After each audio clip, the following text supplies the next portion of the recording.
Hello everyone, welcome back to the channel, or welcome if you're new. Today I'm going to be doing a little video on NEMA cells.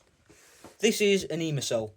These were typically used on street lanterns, also used on floodlights, outdoor lighting, basically any outdoor lighting, emergency lights, bulkheads, you can find them. Security lights, all sorts of stuff. And I did get a question about these on what they were and how they worked, because someone was curious on how streetlights connected to each other and switched on, how they knew how to switch on when it got dark, basically. So this one's actually a defective one. I'm just showing you it for reference. This is a Zodion cell. So every single cell that you can get, at least in the UK, of this style, will have a sticker inside. This one is a Zodion SS3. The VE 1.0.5, that's just your version. And your lux amount.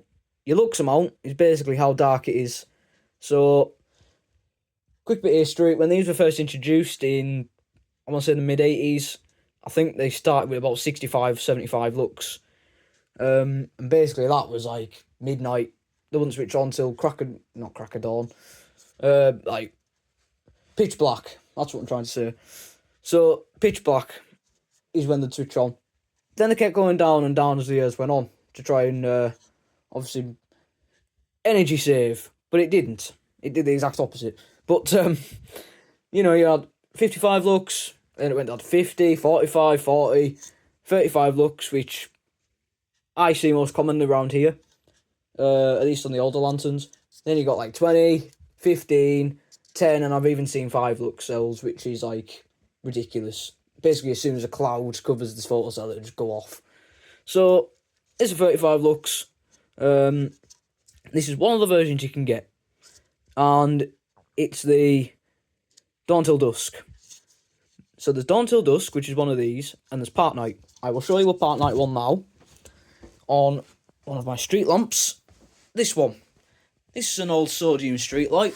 It does work. And I have done a video on it. So this is Park Night. And you can see the sticker is different.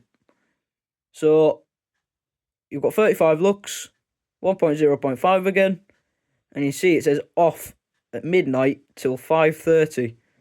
So in a way to save energy, a lot of councils in the UK introduced these. And basically, it's just to save energy. That's all they were. Instead of having them go off all night, they were only on when they had to be on. So you can see it there, midnight till 5:30, switch on at 12 o'clock at night, and go off at 5:30 in the morning. So, how these work, or how they attach to the lanterns, you've got labels, so you've got live out, live in, and neutral. And if you look on here, sorry, that's not neutral, that's north. If you look on here, it's hard to see, but this is the cell socket that they attach to. So you have north there, and you just line it up to where it says north on your photocell, put it in the same compartment, and then it should just twist on like that. Make sure that's on firmly, and there you go. So with that being a Park Night, it won't go off when it sees light. It'll just be programmed to stay on until it's told to switch off, basically. But what I can show you is the Dawn Till Dusk one in action. So this is an LED street light I have. Again, I have done a video on this. I might have to unplug it actually. So, this has got another photocell on it. This is what I'm on about with the 10 lux cells. This is a 10 lux cell. Got my thumb out of the way of the camera. This is a 10 lux cell. And you can see, if you looked at the other one, it said off.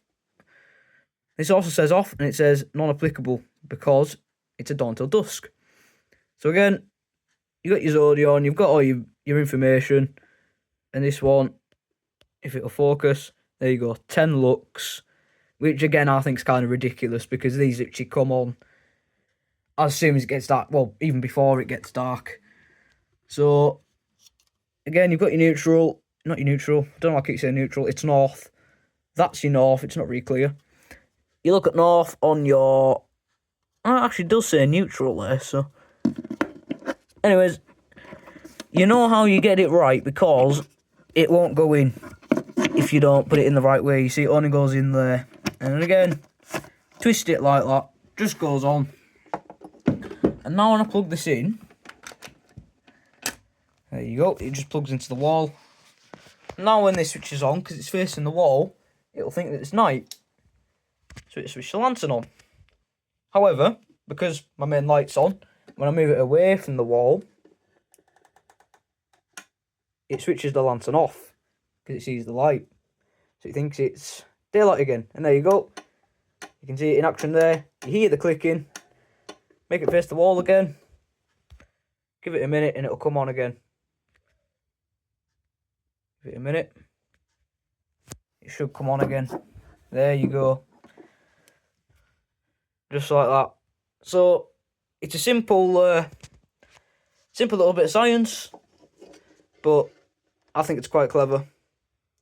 And I'll watch it'll go off again in a minute, because it'll see the light and it'll switch off. Maybe it won't. And if you're wondering what happens if it doesn't have a cell in and you're trying to switch it on, nothing really happens. You might be expecting an explosion or something, but no. Literally, you try to run one of these without a photocell, it does absolutely nothing, because there's nothing to say that it needs to go on, because there's nothing to register. So it'll basically think it's permanently daylight, so it'll never come on. So that's NEMA sockets. So that's what the video's has been about. There is also other types of photocells, however, and I will probably do a separate video on these, because I need to make some gearboards for them. I'll explain why in a minute. So this is a 2-part cell, and you need one of these to control them. So this is a remote, as they're called. This is why these lanterns are called remote geared, because these were mainly seen on remote geared lanterns, which meant instead of having all the gear in the head, it would have the gear in the column. So you need to have one of these on a gear board with your ballast, igniter, capacitor, what have you. It would switch on like that. When it got dark enough, send a signal to that, turn the light on. And then you've got these, which is CDSI, cadmium sulfide. The reason they use cadmium sulfide is because the cadmium sulfide obviously reacts with darkness, it'll send a signal, and then what have you. And that's another cadmium sulfide one there. So that's your other types of photocells. I'll do another video on those if people want it. But for now, thanks for watching, and I'll see you in the next one.